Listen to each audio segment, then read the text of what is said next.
All right, let's see. My sure way of doing a great intro: close my eyes, clench my butt cheeks, And showtime.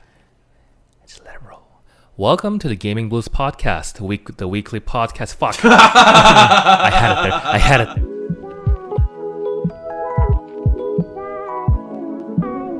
Honestly, though, you have played the game for a long time. Don't you have anything else to do with your time? Gaming Blues Podcast. I almost had it. All that pizzazz just for you to roll on. Low. All right, last take. I'll take it slow. Or if I fuck up, then you get to do it again. Yay. Which is great for you. I'll try like you. Since you always love my sarcasm so much. Welcome to the Gaming Blues Podcast, the weekly podcast where the dynamic duo discuss video games and entertainment. My name is Andy, with my co-host Darren. How are you doing today, Darren? Me, I'm doing A-okay. We're going to talk about some radical, wacky movie. Oh my god, that took way too much energy. I'm tired now. I love your sarcastic voice, though. It almost sounds genuine. Everyone seems to love my sarcasm. I know, but It almost sounds it's genuine. almost too disingenuine to be genuine. It shows interest. You're like, oh man, like this is great. Welcome to the Gaming Blues Podcast. We're going to talk about Detective Pikachu, the latest and first, to my knowledge, live-action Pokemon movie. You are correct, sir. This is the very first live action one where we had a bunch of CG ones, I think. Weren't they all just... You know what? Scratch No, that. they're 2D All animated ones. Yeah, they're all animated. Although... There was the Japanese Detective Pikachu one, for sure. What, they did their own? Yeah, it was I think it was like a tie-in to the game, I believe. Oh, okay. Like not a theoretical release, but like... Oh, okay. Might have been Because I cutscenes, know but they're doing... That was the one... Yeah. They're doing a CG remake of the original Pokemon, the first movie. Mewtwo Strikes Back. No, that's the sequel. What's the first one? Pokemon, No, the first second- movie is the first one. Isn't it dubbed Mewtwo Strikes Back? No, it's called Pokemon, the first movie. I'm editing this out. Fuck They you. were very confident. No, the straight-to-DVD sequel is Mewtwo Strikes Back. Huh. And that has like a showdown with Giovanni and Mewtwo, and it's super not memorable. I did not watch that. I think I read the picture book for it. I think up until what, like Pokemon Movie 4, they were getting released in theaters. Do you even remember what's Beyond 3? I think that's the I one with honestly don't Latios remember. Latias. The fourth I one? think that's the fourth one. It's like in some Venice-esque city. I remember I I rented think it. you're correct because it went from Mewtwo then to 2000. the Three Legendary Birds, In Lugia. which was the greatest movie of all time No, for Pokemon. no, Fight me. no. Fight Pokemon, me. Pokemon, the third movie with Entei and the Unknown is legitimately the best Pokemon movie, and it's super. It actually holds up. Wasn't that the one where they like kidnap a girl and Entei was like... I'm gonna backpedal this for you. This is where there's like a girl's dad who's like an archaeologist. He discovers the unknown. They basically put him in like Pandora's box, and then the box gets like delivered to his daughter, and the daughter basically through the unknown like starts recreating like parts of the world, and she slowly is like going insane from like the loss of her dad and mother, and she basically Entei is like a figment of her like imagination come real. It's like Aslan, except he like does stuff for her. And she's like, I want my mom again. So he goes and kidnaps Ash's mom, who's nearby, and who's supposed to visit him because they're like old friends, because movie tie-in. And that starts the Okay, whole then battle. if that's the third one, then the Latios one isn't the fourth because I remember there being a Celebi movie. That's right, there was a Celebi movie that came out on in theaters. I remember that because Yeah. it had Professor Oak with his old school Pokeball where he turns the knob on the top. That movie wasn't great either. Okay, then, and after that, I lost count because they released way too There's many. like close to 20. There's almost 24 at this point. They're still coming out with new ones now. Yeah. There's some Pokemon that they've only really existed in movie form, so that's just how it is. Like Caldios I know nothing about that Pokemon. and and shame and exactly. That's why you don't know anything, because it only exists in movies. Yeah. All the legendaries like Hoopa, for instance, that's like I think only like a movie tie-in. Yeah. Because I don't watch the actual I think seasons. In the actual Pokemon games, we're at the point where almost 50% of the legendaries are like they're events. They're event Pokemon that you can only get through like through the eShop now, I guess, through like downloading to the Nintendo Network and getting it. Mm-hmm. So they have I know nothing about them. But that being said, so the first live action one, based off the incredibly popular spin-off game Detective Pikachu, we have Detective Pikachu. is that stateside or in North America? I believe it is. It's a 3DS game, and I know no one who's played it, and I literally know that Pikachu talks to you and you solve mysteries. So I have no idea how much it actually relates to its adaptation. Don't you think it didn't release because you haven't heard anybody actually talk about it? I'm pretty sure it did. I will bet you a burger that it hasn't made stateside. Don't you say that. Burgers. Aha! It did come out. Fuck. It came out. Okay. Yeah, it's actually out. Oh my god.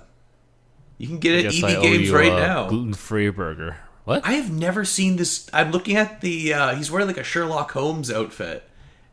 Yeah, that's the whole gimmick.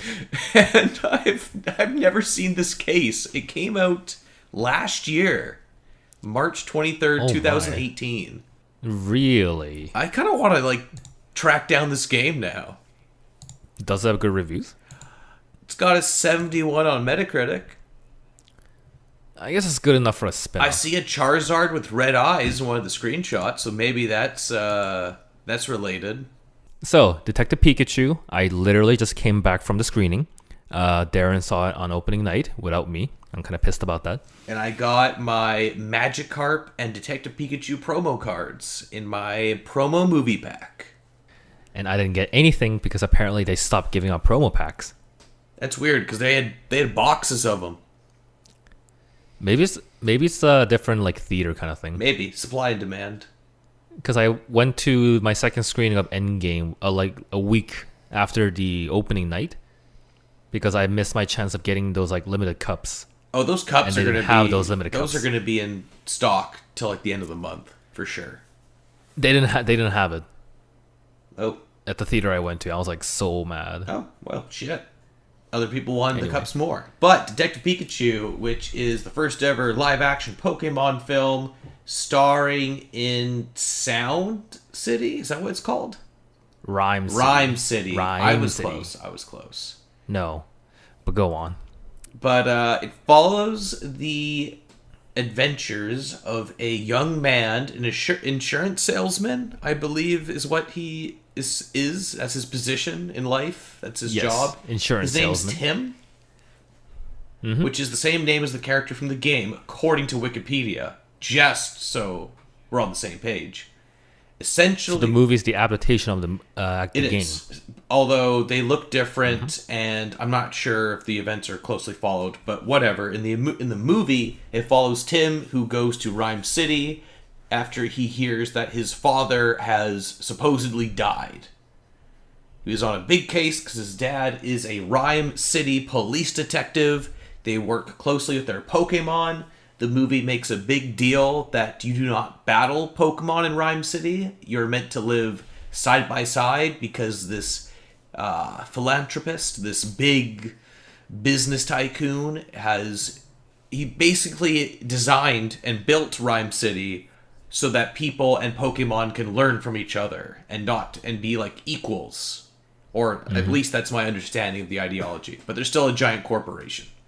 So Tim basically discovers that his dad died in some sort of car crash. It seems pretty conclusive. They have video footage of the car blowing up.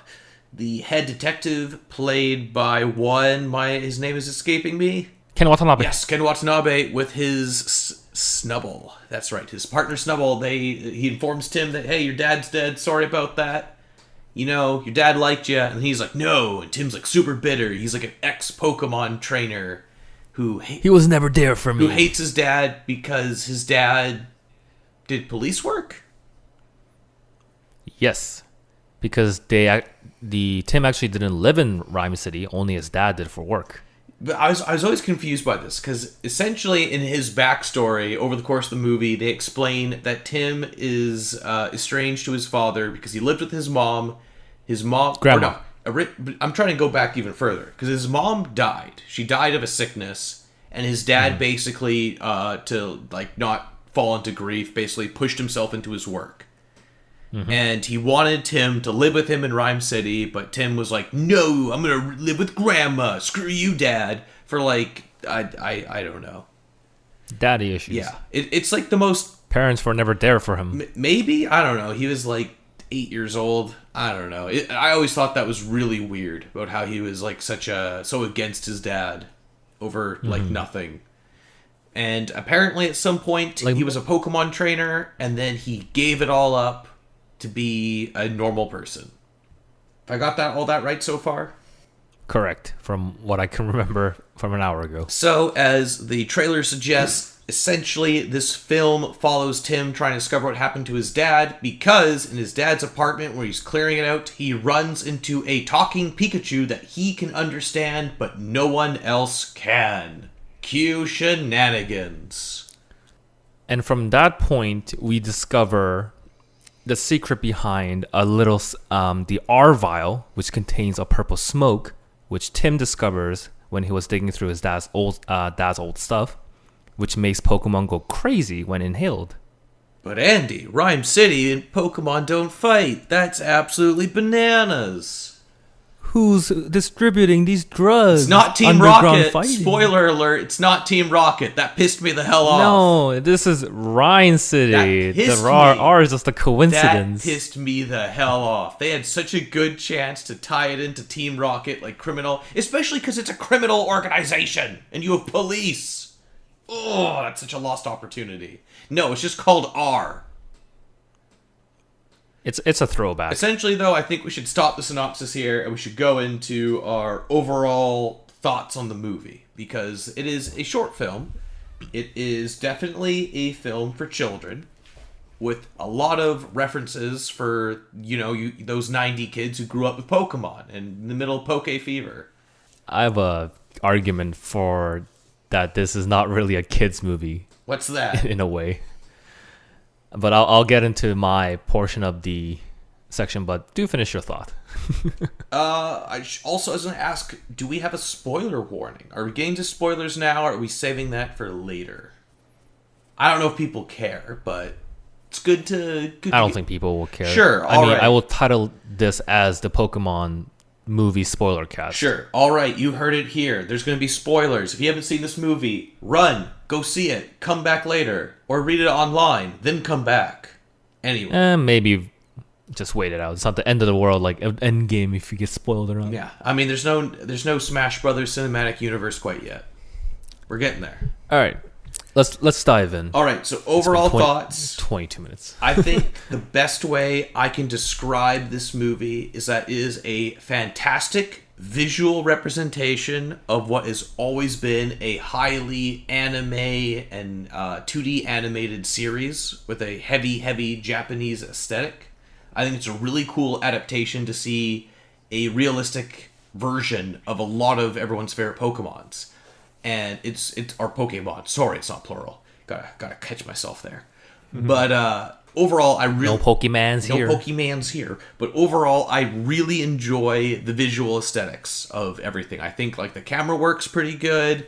The actual Rhyme City itself looks pretty cool, especially at night when it's more of like a neon type looking city, which helps for that detective tone.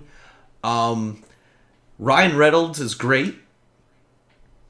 He's not Danny DeVito, sadly, but I think Ryan Reynolds single-handedly carries this movie on his back, and that's because all the other actors phoned it in to the highest degree possible. What do you think? I have a question about the casting. Sure. Because you touched up on it. I know a lot of people when the movie was first announced and they literally wanted Danny DeVito. DeVito. Do you think it's a meme? How do I say it's this? 100% a meme. It's a meme, but I do see where people come from. Do you think Danny DeVito would have made a better Detective Pikachu than Ryan Reynolds if he was cast? Probably not. I think Ryan Reynolds is a lot more charismatic than Danny DeVito. I love Danny DeVito. I love him in Always Sunny, but he doesn't know anything about Pokemon. When people are like yelling at him Twitter about it, he had no idea what people were on about. He's funny. I think it would have been really funny just to hear him talk as Pikachu, because that contrast would be crazy. But I think Ryan Reynolds is definitely a more suitable person, and it makes a lot more sense for a children's movie. And I think the only reason it ever really got brought up is because the Japanese VO for Detective Pikachu has like a super, super deep voice. Mm-hmm. Wait, does it? I saw the video for the casting for Detective Pikachu. It was like a more... I'm referring to the game. Mid-tone. The game, yes, Yeah. yes. But did you see the casting for the Japanese voice? The whole voiceover? Danny DeVito thing started for the game. Yeah. People wanted And him which to like, voice people the thought... game. And like people wanted to carry over to the movie. Yeah. As well. It just never stopped. Now, you said this was a children's movie? Yes. Are you basing off on the fact that it's based on a children's game? No. Do you think the actual movie is designed for children? I think it actually is, because I'm not going to get too much into it now. We'll save that for later. But the plot is very much delivered to you in very heavy-handed exposition. That's like, here is literally the story, child. Listen to it. There's a lot of times where characters literally tell you the story versus watching it and interpreting it, and that's what makes it seem more like it's directed for children. Everything's very explained. Obviously, there's a lot of like references and adult humor for the parents and for the people who grew up with Pokemon who are now in their like mid-20s watching it.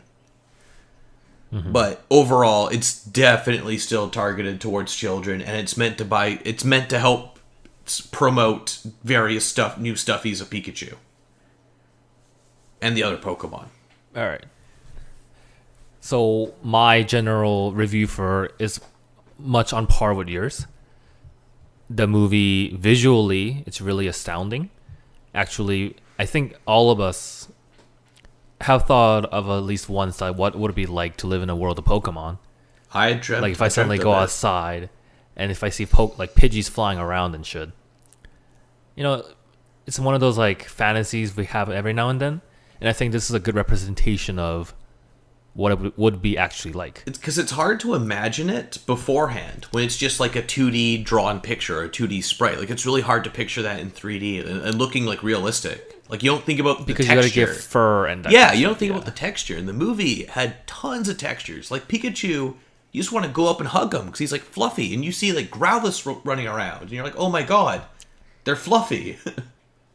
But I think for like dogs or like actual animal Pokemons, like Pikachu's a rat, it's kind of not that jarring to see them with actual fur. But like when you think about Pikachu in like the show, right? When you see him, like when he goes into water, he doesn't look wet. But like, Oh, that's just the limitation of the technology. yeah, for sure. But I'm just saying, like, it's really cool to see that like they really brought it. Like I could buy that Pikachu is a real creature. No. The point I'm not saying it's jarring, but I'm saying like it doesn't. I expected it to be jarring, but in actual like seeing it, it actually wasn't as jarring. So I'm saying they did a good job with it. Yeah, they did. They definitely nailed it. The furry Pokemon were furry, and like the amphibians, like the Greninjas and whatnot, like Trico, they have their like amphibian textures, which are cool, but at the same time, it's kind of like gross. Yeah. But I think they really nailed the, I guess like the fantasy of what Pokemon would actually look like in real life. Yeah, like when you see Magikarp and Gyarados, you're like, oh yeah, these are like fish. Then they should look and behave like fish, which they look really great. Yeah. But going back to my review, yes, I liked it. The plot was, as you said, literally delivered to you, like spoon-fed to you. And you can see like the plot twist a mile away, except for one of the final plot twists, which I did not see coming, which I thought was a really pleasant surprise, which I will get into later. Oh, I thought you were just going to say Because it it's now. like, I mean, no, that's like a major spoiler territory. But we're spoiling. I will spoil, like, we're going in logical order, like you said. That may have not or may not be true, but I thought it'd just make more sense just to say that. 'Cause I want to know if you're thinking about what I'm thinking. Okay, so then here's the thing. My favorite moment of the movie is when they actually reveal the face of the father, and it turns out to be Ryan fucking Reynolds, and I lost my shit. I lost my shit. My roommate saw Detective Pikachu the other night with his girlfriend, and he said to me that as soon as he walked into the theater and he heard Detective Pikachu talk, he whispered to her, "This is going to be Jack Frost." Mm-hmm. Which, for those of you unfamiliar with the Christmas movie Jack Frost, it's literally a dad who dies, but through the power of Christmas magic gets turned into a snowman, or his soul goes into a snowman that his kids build.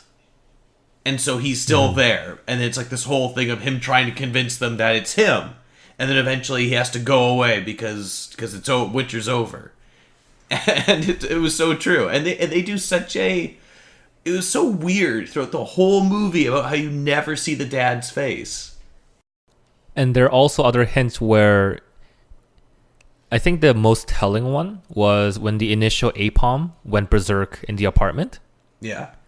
And the initial plot device is like, oh, you inhale the purple fume, which makes you understand Pokemon talk, which is the reasoning that Pikachu, you're understanding Pikachu talk. But you weren't actually... The main character, Tim, did not understand APOM. That was like another clue, too. You only understood Pikachu talking because Ryan Reynolds' soul wasn't Pikachu. Yeah, that's also a thing. Do you have any other general thoughts, or can we get into nitty-gritty specifics? My only point being this not being like a children's movie is so much like adult lingo thrown here and there. I think your point of being this is more towards the Pokemon fans that like grew up with the series who are now in their like late 20s or 30s. I think this is a movie more for them in a way because they get all like these like references and they're the ones that's going to recognize all like the Pokemon that's flying around. Yeah. I thought the movie was more for them rather than children because I don't know. There's a lot of 4-year-olds in my there's theater. so many like lingos and innuendos in there. Like the children's not gonna get. It's like, mommy, what do they mean when they say like he's good at like being alone at night? It's like I'm not gonna explain that. Why did Pikachu say, "Get me the hell out of here, Mom"? Pikachu said a curse word. He said "fuck." What does he mean by when he like snips some things through his nose? But he literally said that out loud. I want to start... Nitty-gritty time? Yeah. I'm going to start... I think I want to start with my problems with the movie. Already? Well, I got some beef with this movie. First off... Beef away. First off, the movie really plays up Mewtwo. Like, traditionally in the games, Mewtwo is said to be, quote-unquote, the strongest Pokemon. This movie is like... Mewtwo is literally like the incarnation of power. He's literally God. Yeah, he can make, for some reason, he can put people's souls into Pokemon. Just only when they're frenzied. Okay, like that's weird. That's highly specific. So that was strange. And then obviously he's flying around and he shoots laser beams and he has psychic powers and he has all that other stuff. So he's super strong. But the whole soul thing, I was just really weird about, especially in the main villain of the movie is like, with Mewtwo's power, I will combine the souls of people and Pokemon together. And that will be leading to the next step of human evolution because we'll be evolving like Pokemon. Because we will be inside Pokemon. Get it? Like, that was such a weird... It felt like such a Disney morning cartoon plot. Like, what's that going to achieve? Like, your plot, your evil plan makes no sense, Grandpa. Literally, I think the only motivation he had was, I am crippled. The main villain is, like, the guy who founded the city. Big plot twist. It's not his son who looks like he's evil, and he hates Pokemon because his dad left him for Pokemon research. No, it's the dad because he's jealous, because he's crippled. He has a a degenerative disorder where he's slowly dying and losing function of his body. So he puts his soul, or mind in this case, he didn't do his soul, he did his mind because he had tech to control Mewtwo. Which they got Ryan Reynolds to capture Mewtwo somehow. Yeah, somehow get Tim's dad and Pikachu to bring Mewtwo to their facility somehow. Which begs the question, wasn't Mewtwo man-made to begin with? Where were you capturing him from? I thought you made him in the Do you know what would have been test way tubes. better? If this was like an origin story for Team Rocket, and they created Mewtwo. Is that the actual canon, though? Well, that's the actual canon, is that Team Rocket made Mewtwo. Yeah. At the Cinnabar Island. They got Blaine to help. Well, Team Rocket's like You ever not read in the this movie. Pokemon special manga? I've read a lot of the Pokemon manga. That one, I think if you read that, this kind of makes sense because in that plot, Blaine, the gym leader for Cinnabar Island, actually injects himself with the Mewtwo cells, trying to get like what kind of reaction he would get, and that kind of makes him psychologically bonded with Mewtwo, and those two like they become connected, which kind of like links to like the grandpa, who I forget the name of, using like Mewtwo like with his mind to control him. So it's kind of a throwback to that. Yeah, it was just strange. And then there's all like I think the big takeaway from this movie is that I feel like there were a lot of visual effects people and a lot of like designers who were incredibly passionate about this project and poured their heart into making this look amazing. And then there was a bunch of script writers and a bunch of actors who did not give a shit. Because I'm going to say this, outside of Ryan Reynolds and maybe Ken Watanabe, the acting is absolute garbage. It is like high school play level acting. It is... But Ken Watanabe had like, what, 5 minutes of screen Yeah, that's time? why I'm saying I don't think he was that bad, and he was at least like convincing that he was a person. Whereas Justice Smith, I believe is the main actor's name? Yes, Justice Smith. He is so boring and wooden. It's just crazy. And the female lead, oh my god. She is like literally she should be on the Disney Channel doing a movie there, not a full on Hollywood movie. Like her performance is absolutely abysmal. And like Did you expect a lot though? I expected competence, not like I'm a reporter. Yeah. Like in any other I don't know, maybe it's because I saw Endgame. Like right before, like as like the movie before seeing this, but like the acting was like the biggest whiplash in quality. Like the guy who has the Charizard in like the underground pit fighting scene, he was just all over the place. His actual tumbling over wasn't that convincing either when he got hit by the Charizard. Yeah, like it just his general like demeanor was like he's supposed to be like crazy and like into fighting, and all of a sudden he's like chicken and coward and making weird scaredy cat jokes, and it was just all over the place. Like I said, I think Ryan Reynolds like carries this whole movie on his back. But yeah. Well, here's a question then. If this movie was still 3D CG, like realistic looking Pokemon, but if it had no actual human actors, what would it have been like, do you think? It depends. If it was the same actors, I honestly think it would be the same problem. Like they would just not be really doing their thing, and it would just come off the same way. It probably comes off harsher because they are there. It might their voice, even if it was just their voices, it wouldn't have been that convincing. No, like they were totally not convincing. Like there's a scene where Pikachu's hurt, and Tim is supposed to be crying about it, and it's like super unnatural. It's just super. Like, okay, you're forcing yourself to cry. All right, we're sitting through this. Okay, I get it. You're sad. I don't know. It was just so... I mean, to be fair, I think that scene was the only part that his acting was actually good, I think. Yeah. Yeah, sure. When he always go like, oh, I called you partner. Yeah, you're my partner, man. And all the fun stuff. Yeah. But it's just... everyone, like, didn't really try, it felt like. Like, it was all just so... weird. It felt awkward. I think that's the best way I can put it. A lot of the acting felt really awkward. I think I can give the benefit of the doubt because if you think about it, when they're actually filming it, they're not talking to a human being. Whereas, let's compare this to Endgame. You're actually talking to a human being. Yeah, like when they acting, talk right? to Rocket Raccoon, right? What do they use as like stand in for like Rocket Raccoon? Do you know? No, I don't know. But in this case, this is like everything's like Rocket Raccoon, so it might be a bit hard. But like you have like stuff like the Never-Ending Story where it's just like a animatronic, and they're giving. I haven't seen that movie, so I don't know. Wow, your childhood.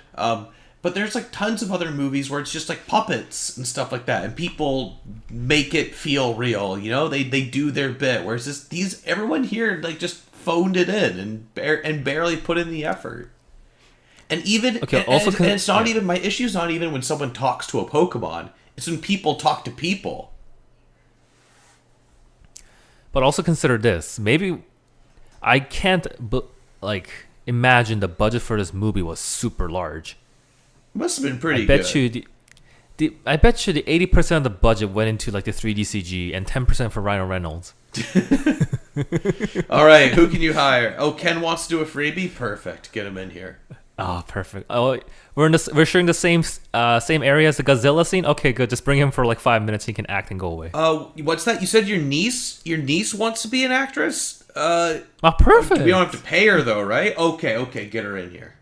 I mean, maybe it was her debut film. I mean, it probably is. And I don't want to say I hate this person. I'm not saying that. I'm just saying that the actual performances themselves are very lacking. And even my brother, who's not very like he's 13, he doesn't really pay attention to critiques and stuff like that. Even he was just off-put by everyone's talking to each other. He just thought like it felt really weird.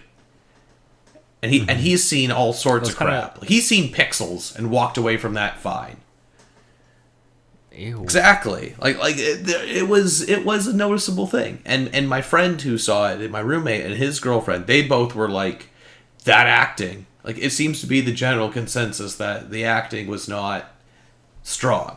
It was not convincing. It was subpar. It didn't make me believe the events of the film. Do you think there's actually like a convincing way talking to like little pocket monsters? Maybe, but that's not even my problem. My whole problem is just purely... It was like talking to each other, yeah. And it felt like a really B-rated movie acting, kind of like Spy Kids in a way. Nothing oh my against Spy god, Kids, but... yes, you're completely right. It feels like Spy Kids. It feels like... It kind of felt like that kind of movie, Spy Kids. It feels like Spy Kids, like 3D, where it's just this really awkward delivery and just pauses between characters talking, and it feels really forced. And Frodo comes to save the day and gets stabbed and dies. God. Freaking Elijah Woods. Is he in Spy Kids? Yeah, he's like the chosen one, but he gets freaking killed by the villain. What? In the 3D? Yeah. You know what? It's been like he's in like the white since I've seen that movie. As far as I remember from that movie, I know like they're looking for this chosen one to save them or something, and turned out to be Elijah Woods. But he just like, and I don't know what happened. I think he just goes away or dies or something. So like that's why the main character needs to save the day. Oh my god, that's pretty great. He was supposed to be the Mary Sue, but he doesn't. Man, that is the best comparison I've ever heard. Oh my god, that perfectly summarizes it. It is literally Spy Kids level acting. This is the Detective Pikachu is the Spy Kids of this generation. But plus Ryan Reynolds. I want to get into my other big nitpick with this movie. The movie is called Detective Pikachu. Mm-hmm. They don't do any detective work. Nope. Literally, every mystery is explained to them by another character. That's what fine detective work is like, right? It's literally just someone going, I'm going to pull up all these magic holograms and show you what happened. And it's just someone going, oh, here's exactly what happened. And they're like, okay, cool. Like, oh my god, this is my biggest gripe to add on to your point. Yeah. You know when they're in the lab and Pikachu and Tim find this like little, terminal and they just like mash the keyboard and like the whatchamacallit, the holograms just pop Yeah, up they just every get now a, they and just then. get a hologram for like okay, here's the big twist where Tim's dad caught Mewtwo for them. Here's the big. But the here's screen big twist. doesn't even react to their keyboard pressing, and Pikachu's like, "Oh, let me bring up some like previous recording." What are you bringing up from? The screen doesn't even change. Also, to add on to another nitpick, I really, really don't like the ending with Tim and his dad reuniting. Aw, you don't like the Ryan Reynolds moment? I think it's a stronger message because he's so anti-Pokemon. Like, the start of the movie, he doesn't want a Pokemon partner. He doesn't want anything to do with Pokemon. But he grows to become friends with Pikachu. Like, that is Pikachu. legitimate friendship, and he values him as his Pokemon partner. And that's, like, the whole crux of the movie is their relationship. And then it's kind of cheapened by him being just his dad. And at the end of the movie, they just undo it. And the part about this that really bothered me is that the movie explains it that literally because of the car crash, Tim's dad, who I think is unnamed for most of the movie. Who? His dad? Yeah. What's his dad's name? Howard. I think. that with such confidence.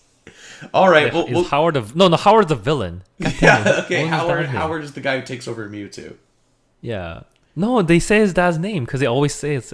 Oh my god. Anyway, Okay, it's not important. Go on. from my understanding, Tim's dad was in fatal condition. He was dying because of the car crash. He was about to die, and Pikachu, in its Pikachu language, said to Mewtwo, like, help me save him. Pika Pika. And Mewtwo goes, okay, I will put his soul in you because his body is dying. So my understanding was Pikachu was like sacrificing its free will to let this thing happen, but then he wouldn't die, in quotes. But then the end of the movie, Because he's without within a Pikachu. body, he just boop gets his body back. Because Mewtwo's a god, apparently. Yeah, I think Also- it would have been a stronger ending to have just Tim and Pikachu be a detective duo and they start their own agency, and then Tim learns to accept Pokemon and stuff like that. Like I thought that would have been a more satisfying ending. To add on to your point again, I love that scene where they have the flashback where Mewtwo is talking to Pikachu while the dad was dying, and Mewtwo goes, "Oh, human, this Pikachu has opened his heart to you, so we can put your soul into him." And Pikachu at that exact frame looks confused as hell as to what's going on. Like wait, what? What, my body is ready for what? Yeah, like your mind's going to be erased. Because like, if they were to ever do a sequel in this, apparently this movie exceeded Warner Brothers' expectations. So it's possible they might do another movie, or they might try something like this again. But where do you go from here if you're going to do a Detective Pikachu 2? Like, Pikachu's no longer a detective. He's just a Pikachu with a He's hat. just a Pikachu wearing the dad's hat. I mean, I do see where you're coming from with this, but my counter argument would be a really bad one, is that maybe this was a way to kind of rekindle with his father again, so like not knowingly. What about that logic? Yeah, I guess. I just felt like the whole 'Cause- father angry son dynamic was kind of meh. And I don't even know why Tim is so mad about his dad. Like, he's so mad that he hates Pokemon because of it. Like the point where Tim was like, "Oh, Grandma, where's Mom and Dad? They didn't come to my like some tournament 2015 or Yeah, something." I'm But- competing in the Sinnoh like 25 tournament or whatever. And if they missed it for work, that would have been, typical plot. Dad likes work more than the son. But he literally drove his wife to the hospital and came back with the news that she's dead. Yeah, and then he's just like, Shouldn't that justify the means? and then he's just like, I hate my dad, I hate Pokemon. And it's like, what? What kind of teenage angst It's is like, this? yeah, it's a little illogical. But here's my question to you. If they were to do another Pokemon live action movie, should it be a spin-off in the vein of following someone who's not a trainer, or should it actually follow a trainer and them doing their Pokemon journey or doing a adventure? To answer that question, answer me this question. Oh. Is Pokemon Dungeon the game where you become a Pokemon? It is, yes. The core concept is that you're a human person and your soul gets put into a Pokemon. And you can talk to all Pokemon. I want a Pokemon Dungeon movie. But don't have Tim as the main character, please. No. You can still do the plot where like humans become Pokemon. Get Elijah It'll Wood. still work. Get Elijah Wood as Entei. I don't know. Why Entei? Actually, no. I wouldn't mind like another live action movie. It's like going into this, I didn't expect this to be like a blockbuster hit. Like I didn't expect this to be Endgame. I know it was going to be. I just went in as a Pokemon fan, knowing that it might be bad, but I'm just gonna go in, laugh at all the references, and maybe be surprised by a thing or two. And that's what I got. If they do it again, why not? It's not the end of the world for me. I mean, I'd be eager to see it done again because I think they have an opportunity to do it really right. And like I said, and they can bring Lugia in like somehow. all the visuals look super good. They just need to nail like the scripting and the direction for actors. Like they need to tighten that up, and I think you could be onto something. And maybe the game of Detective Pikachu is not great and follows the same really ridiculous storyline. So maybe it's not entirely their fault. Or at the very least, they should have deviated from the source material more. I'm not really sure. But also, I want to comment on the actual, like, there's 2 Pokemon battles in the whole thing.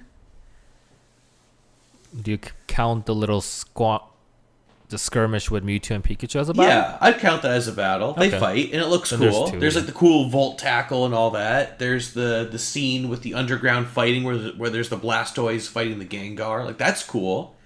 Then there's like this whole scene with the Charizard, which is a big deal. And I think they show that there's like potential there, and it's like visceral.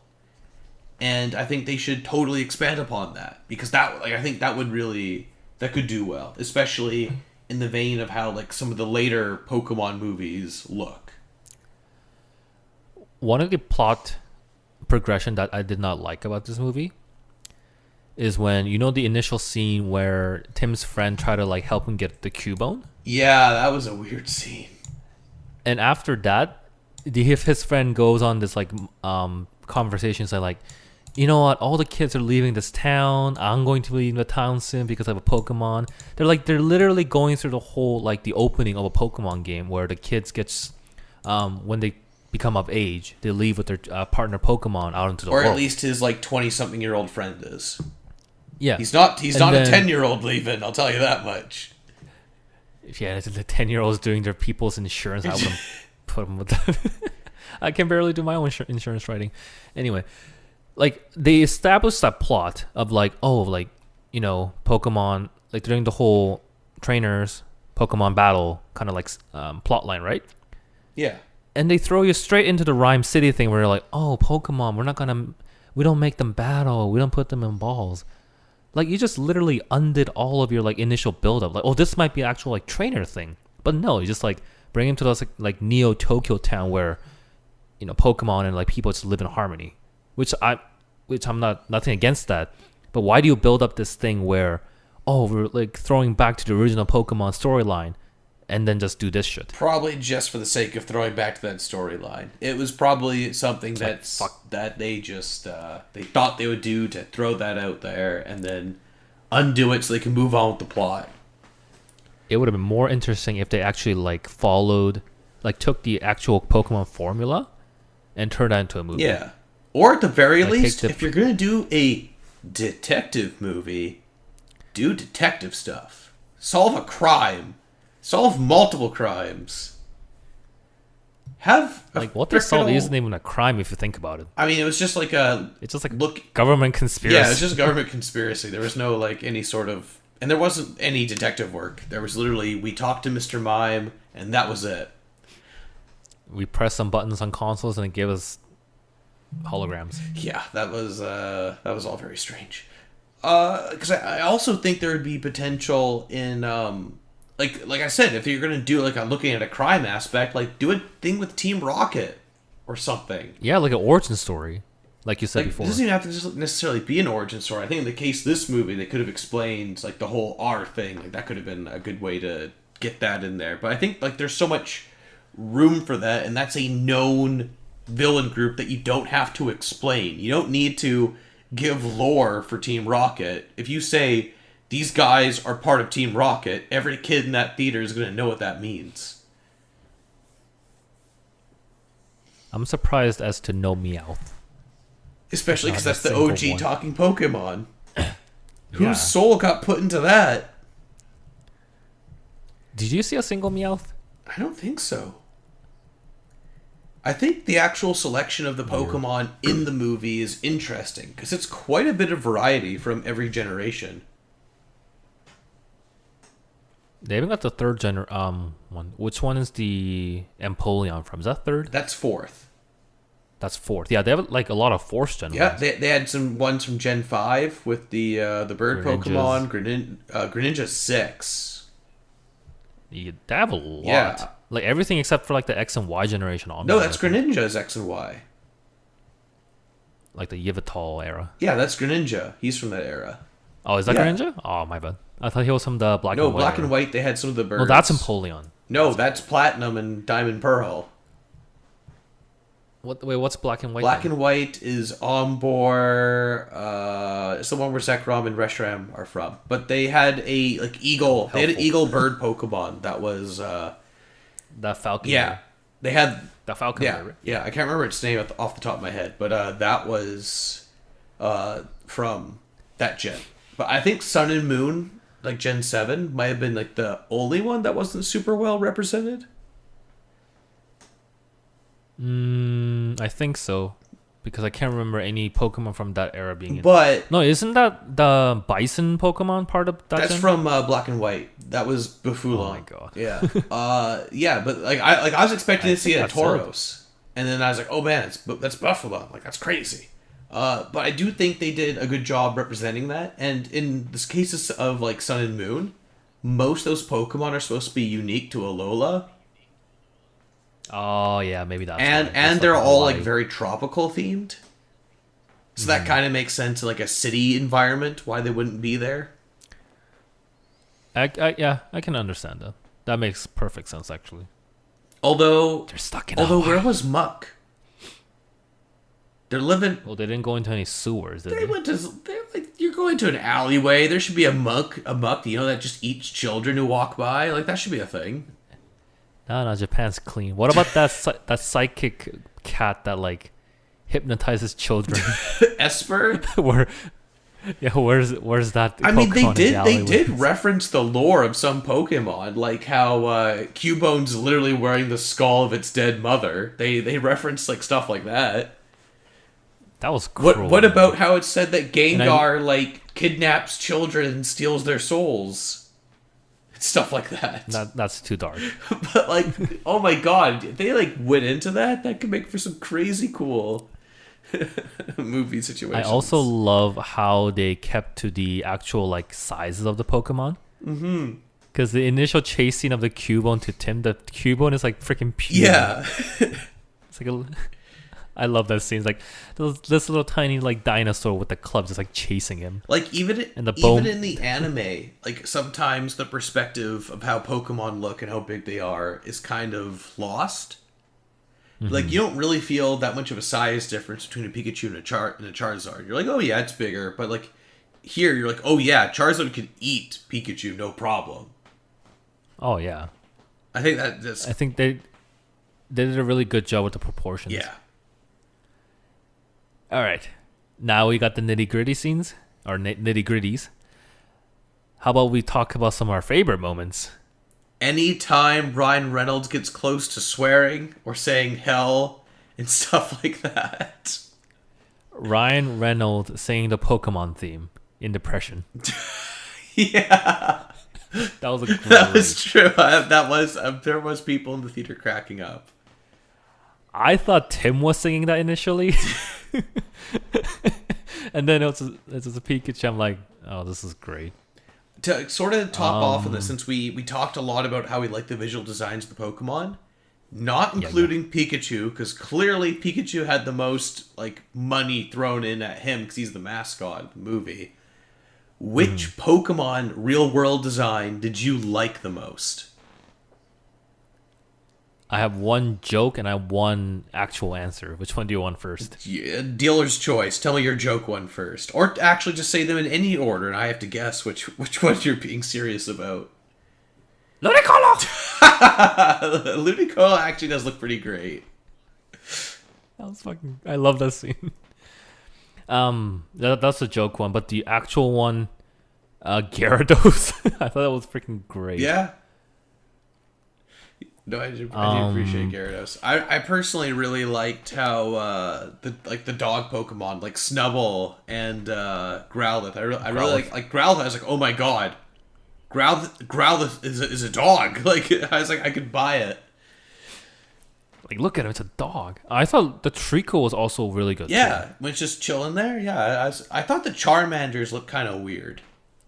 They actually did. Like, they look very stumpy. Yeah, they're a lot shorter than I remember the anime. Like Charmander is almost as tall as Ash, and then here they're like 3 feet tall, if that. Like pine. Yeah, sizes. they barely go up to your knees. Oh no, I actually got the legit answer. Bulbasaur looked really. Yeah, there's a lot of on Twitter. I seeing a lot of Bulbasaur love.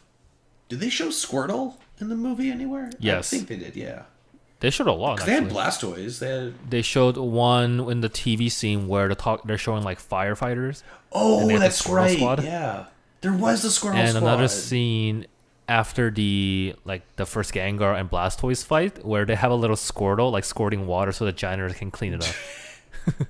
See, that's touches the shit that shows that somebody gave a crap and like thought of scenes like that. Then there's like the script where someone didn't.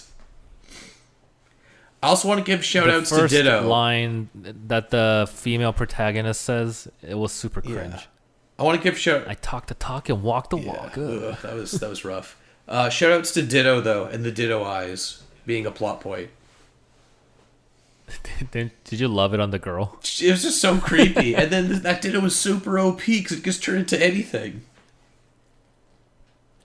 I did not notice it was a Ditto at first. I thought she was just wearing some like pink gloves.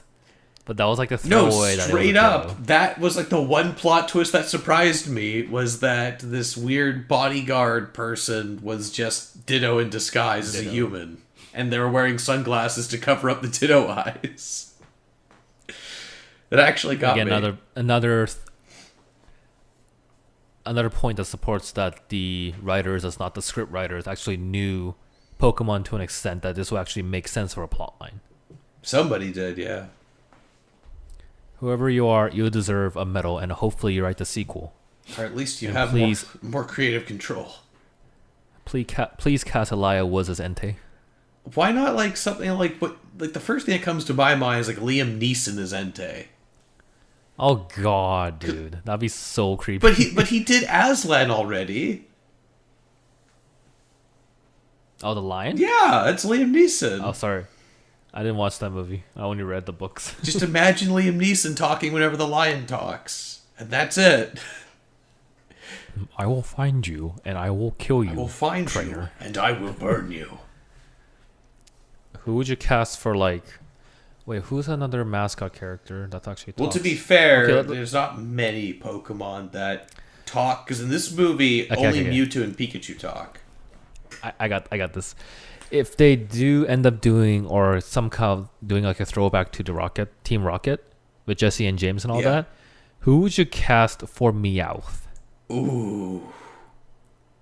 Danny DeVito. Because Danny DeVito should be Meowth. He should be. No. Meowth talks with like. You need a snarky voice. Danny DeVito has a low end voice. Super snarky.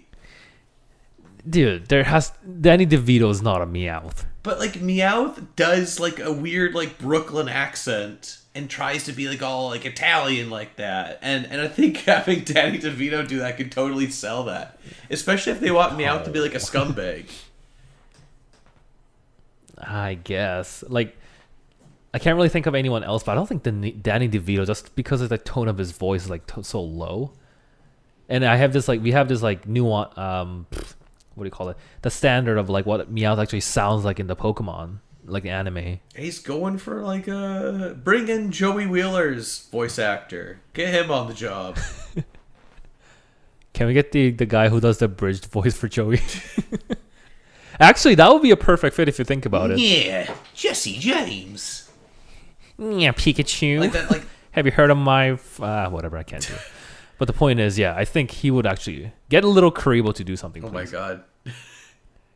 And get whoever Seto Kaiba to voice Giovanni. Actually, no, wouldn't like Danny DeVito make a better Giovanni? Giovanni's not a Pokemon. He's no, a that's like an actual casting. You can't have Danny DeVito's Giovanni. Danny DeVito is like less than 5 feet tall. Perfect. Unless you want a really short Giovanni. Okay, then what other Pokemon talks in the universe? Slowking from Pokemon 2000 does. True. But that's like a minor role. I mean, most talking Pokemon are not major. Lugia kind of talks, kind of. Did Lugia talk? Yeah, second movie actually talks to Ash briefly. Oh, I don't remember very that. Briefly. I mean, I'm more so if this movie's anything to judge by, I'm way more worried about the humans they cast than by who they cast as the Pokemon. Maybe they'll get more funding for like the next movie since it did it so well. Morgan Freeman as Arceus? Guaranteed. Jesus! Dude, that would make more sense. I am the end of all things.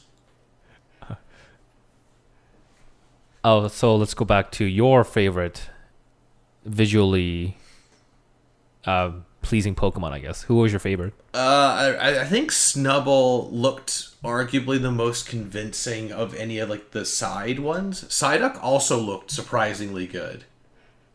Especially because he actually got a lot of screen time. like I don't really like Psyduck as a design all that much in terms of the actual games, but actually seeing Psyduck in this movie, I was like, oh, like I actually totally buy that this is a creature. I was really impressed by that. So I'd say either Snubbull or Psyduck, with a special shout out to Flareon, who showed up for like 5 seconds. Just to prove the old man's point about evolution. Yes, he synced that on cue. That's it. Was that even a real Pokemon, or was that a hologram? I think it was a real Pokemon. Then what happened to it? I mean, do you also find it weird that that's the only time they show evolution in the movie? Yeah. What happened? Here's a better question, Andy. If Detective Pikachu evolved into a Raichu, what happens? Nothing. He just becomes a Raichu. But is he? The soul remains. Does intact. it? Nothing. Like nothing. The soul doesn't change because you change bodies. I don't know. I thought that was. I don't know how souls work. I mean, Mewtwo does. The psychic Pokemon. Oh yeah, you also realize that there aren't any other like psychic Pokemons in the movie too that could probably help with all this. Does that mean every psychic Pokemon to some extent has control over the soul? Why not? Drowsy eats dreams and shit. Oh my god. Oh my god, that could be a plot point of a movie. That could be a Pokemon movie. It's like stopping like a gang of Drowsies from eating people's dreams. Dude, what if it's like a Pokemon Ranger movie where the psychic Pokemon are revolting and your partner's an Umbreon trying to like uncover the mystery of all this? Ooh. Oh my god, I wish we got to see Umbreon. Like Umbreon's like one of my favorite Pokemon ever so far. That would have been amazing to see Umbreon on the big screen. It's up there. Umbreon, Espeon, Glaceon are probably like the top favorites. From Pokemon Coliseum alone, Umbreon and Espeon have a special place in my heart. What if they redid the whole Pokemon XD Gale of Darkness plot? I did not play Gale of Darkness, so sure. It's basically okay. You know do you remember the Celebi movie? I remember Professor Oak. So it's basically like, I don't think it's the correct movie, but I think the Gale of Darkness plot is like there's like dark Pokemon. And you gotta like free them. I know in Coliseum you had to purify them by going to like a Celebi statue. I think that would be a good plot. Like, oh, the Pokemon's becoming tainted because maybe Team Rocket has done something. And you gotta go purify them through battle. Like, oh. And the final battle is you basically fight Giovanni. And his final Pokemon's a Beedrill. Well, you finally found me. I was out here using my toe knife. And I was out here being 5 feet tall. But you're not gonna stop me. Can you imagine if Danny DeVito is the actor Danny and the DeVito. Meowth is also voiced by Danny DeVito? So you just have 2 Danny DeVitos just talking. Oh to my each god. I want that. Especially if they go for like a campy Spy Kids type thing again. Oh my god. Pokemon in 3D. Sylvester Stallone was in that movie. Spy Kids 3D. Sylvester Stallone was the main villain. Oh yeah, he was. How weird is that? And then back in the day, people just did anything. All right, Andy, let's give our final thought. I guess if you had to score this movie out of whatever scoring system you want to go off, give it, and if you would recommend seeing the movie. Or if not. Do you want to do by stars or numbers? Up to you. I have my own rating in my head. Okay. Since I don't like ratings or numbers, I'd say if you grew up with Pokemon, just go watch it for all the references and the giggles. If you have not much memory of playing Pokemon or no Pokemon, but you have kids with you, I say probably just rent it. This is my review. Yeah. Ryan Reynolds kills it, but it's not one of those movies like a big blockbuster that you need to go see it in the movies, unless you're a big Pokemon fan. Yeah. Yeah, that's fair. And I'm still pissed about not getting packs. Yeah, you should be. Could have got a Pokemon GX card out of there. Frick. Those are promo only. All right, Darren, your turn. I'd give this Your turn, movie a Spy Kids 3 out of Spy Kids 4. Was there a Spy There Kids was. 4? It was straight to DVD. But in all seriousness, I'd give it a watch it on the... I don't know if theaters globally do this, but in Canada, Tuesdays, there are reduced ticket prices. I'd recommend seeing this on a Tuesday. Or I would follow like your recommendation to stream it / rent it if you don't really have if you're not a diehard Pokemon fan. Even diehard Pokemon fans might not like it due to like the weird acting. Yeah, but there is something really special to seeing it all represented in like real live action, and I will commend the filmmakers and the visual effects team and everything and everyone who worked on literally bringing these crazy outlandish designs into the real world. And before we wrap this up, and I already stated that my favorite moment when turned out that Ryan Reynolds was a dad. Darren, what is your favorite moment of the movie? My favorite moment of the whole movie. I think it has to be when he's in the bar and he's just talking about coffee and he calls Ludicolo darling and it's just like, Ludicolo! Ah, yes, that's my second favorite It's scene. just such a weird exchange. Or I actually do like the scene where he's initially walking in the streets trying to convince people that Pikachu can talk. I do like that as well. That was also like a genuine moment where his acting actually shone. Yeah, where he's like, you can hear him talk, right? And then people are like, the fuck? And it just cuts to him going like, Pika Pika! So cute. Oh, look at you, Pikachu. Pika Pikachu too. Oh my god. What a film. Something about this month, it's just full of good releases. Like, we got Pikachu, and now we got Godzilla at the end of the month. And John Wick. 3. We also got Aladdin. Oh. I'm not sure if you're going to go see. No, we probably won't do a podcast. No. But if Darren likes Godzilla, we might do one for that. No boy. Kaijus? War of the Monsters? Huh? The only monsters in this world are the ones that harm John Wick's personal belongings or pets. Does John Wick get another dog in 3? At the end of 1, he gets a new dog. But gets killed in 2. No. Oh. The end of was that 2, one? he still has his dog, and he's told, like, get the hell out of the city, and he's just him, like, limping off with his dog. Okay, I mistaken the first movie for the second. The second one, he loses his house. His house gets blown to shit. He loses his dog. Now then he lost his house. What more can he lose in the third movie? It's about what the dog symbolized. That was his last gift from his wife who passed away to prove that he could love something that wasn't just her. And they took it away. They did! Taking his last bit of sanity and it with made him snap. That's why the movie works.